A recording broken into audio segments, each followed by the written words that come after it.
Today, I'm making a DIY L-shaped desk for my friend Letitia that's not only budget-friendly, but modern too. This was part of a much bigger series, which you can check out right there. But this is behind the DIY.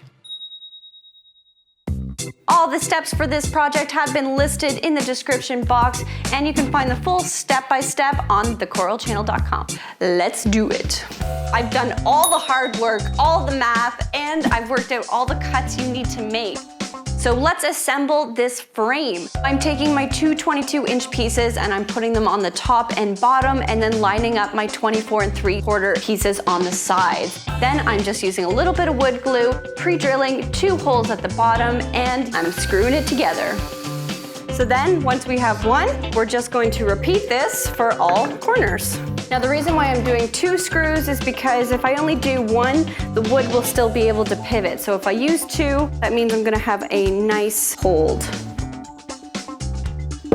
We have a friend. I've called in my friend Justin to help me build this desk because sometimes you just need a little support. Safety first. Do I get to use power tools? Yes. Yes! I'm gonna start to build the cubby part of this desk. What is a cubby? Like it's got a little cubby underneath. Oh, like a shelf. Nah, it's like a cubby. To attach these boards, what we're gonna do is apply a little bit of wood glue, and using a brad nailer, we're just gonna pop it in. Okay, so do you wanna run to the front and just clamp down this side? So nice with somebody else. Before we attach that cubby onto the desk, we're just going to give the cubby a little extra support. So I'm adding corner brackets and mini L brackets to the sides of my desk. A little insurance, just to make sure that everything holds tight.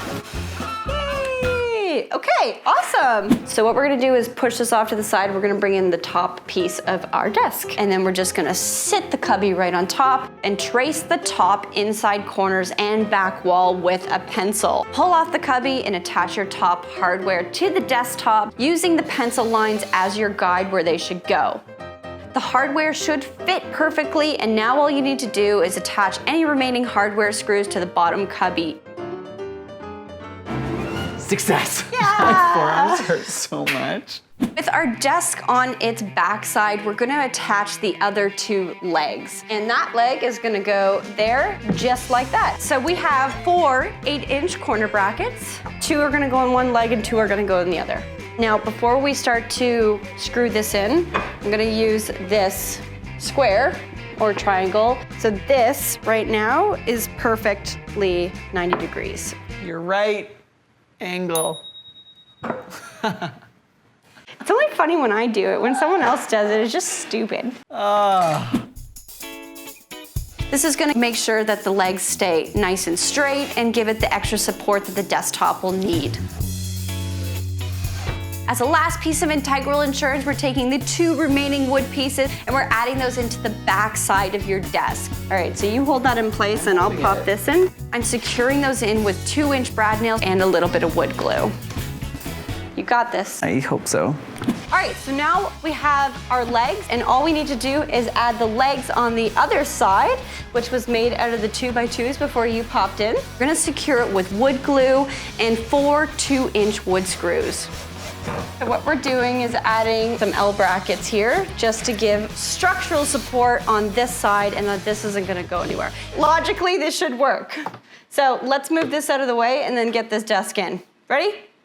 Everything looks amazing. So let's prep it and finish this baby off. So what I'm taking is some wood filler and I'm filling in all the holes and any rough edges that I've created throughout this process. Wood filler is a great way to make a piece look a little bit more finished and give it that professional touch. Just like makeup, it kind of just hides all those imperfections that you don't want anyone to see. It's okay. All right. Well, you're all done.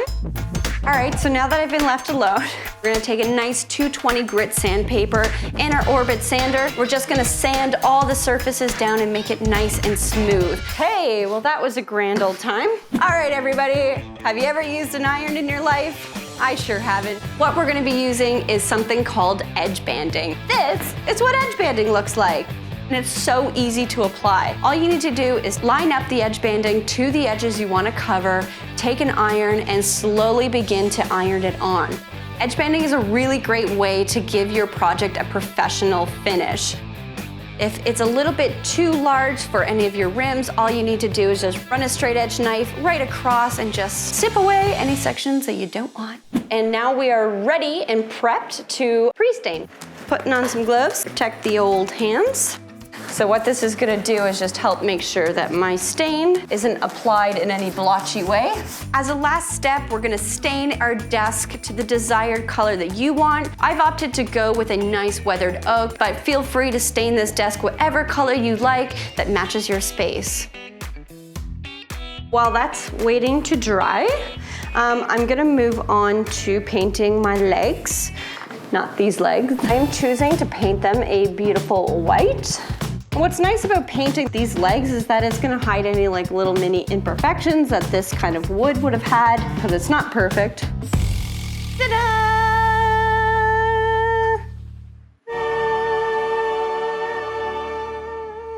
Honestly, I couldn't have been happier with the way that this turned out. It looks awesome. And voila, your very own DIY modern desk made out of 1 sheet of plywood and 2x2x2. Guys, thanks so much for watching. I hope you loved this DIY modern desk build. It was so easy to make and I love the way it turned out. If you love this desk, make sure you give it a big thumbs up and I will see you guys next week for more DIYs with Dani.